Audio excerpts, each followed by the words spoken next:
Guys, aku suka minum air sejuk dan inilah botol yang selalu ada dengan aku. So, kenapa aku pakai botol ni? Satu, sebab design lah. Design dia cun dan very minimalist. Dan juga color-color yang dia ada, semua color-color estetik lah.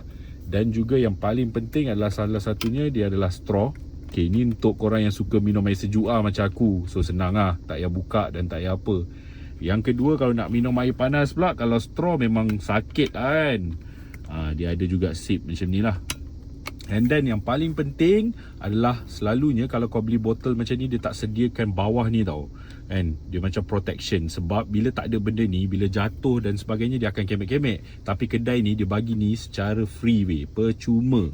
And then kau juga ada straw lah dekat dalam ni. So kalau kau buka, kejap aku buka. Dia ada straw macam ni guys. So straw dia pun bukan kecil besar. So senang, bila sedut tu dapat banyak air lah. Tak adalah kemut-kemut kan.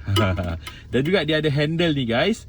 So memang perfect lah untuk ada botol ni dekat dalam kereta, ataupun nak bawa pergi office ke, nak bawa pergi gym ke dan sebagainya lah. So banyak juga color-color dia. Color-color dia semua benda color-color yang estetik dan cun lah.